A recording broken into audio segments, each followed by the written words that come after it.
So this is how you do a heavy chain stitch. So what you want to do is bring your needle up through at the end of your line, and you're just going to create one stitch. So come on a little way, bring it back down through the fabric and pull it tight. And then come on again a little way further to create your first chain. So bring the needle up through the fabric. And what you're going to do is you're going to bring the needle underneath that first stitch here and pull it through. And then come back down into the fabric, just the other side of where your second stitch started. And then again, come on a little way further to create your second chain. And whereas with a standard chain, you would then bring the needle through here, because this is a heavy chain stitch, it's going to be a little bit thicker. So you're going to want to bring it 2 loops up.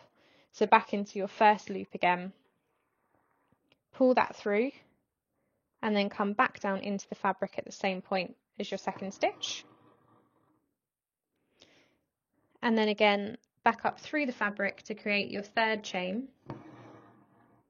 And instead of going through your first stitch, you're now going to find so you've got one stitch, one loop or chain here, and then the second part of the chain is inside here. And you're going to want to bring it through that second part of the chain, so through the thickest part on the fabric at the moment. Bring it back through and back down into the fabric on this side. And then come back up through the fabric to create your fourth chain. So again, this is your first chain, this is then your second chain, and that's the bit you're going to come through. And back down here. So I'm going to leave this one a little bit looser so it's easier to see when we get to the next one. So again, bring it back up through the fabric. And then so we've got our first chain here, and then our second chain sits here. And we're going to want to go underneath all those 2 chains. And so it's 4 sets of threads there. So I'm just going to pull that tight again.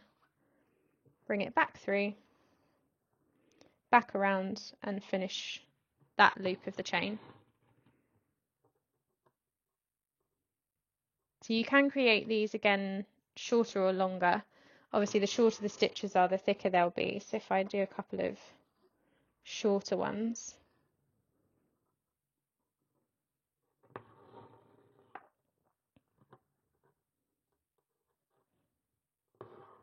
So again, skipping this one, coming through the second one,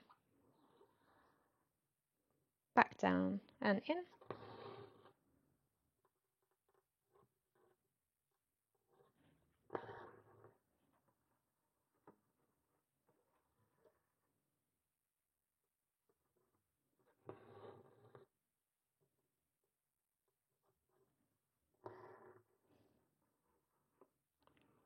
And then to finish your chain, just come back in and finish at the end of your line. And that is how you do a heavy chain stitch.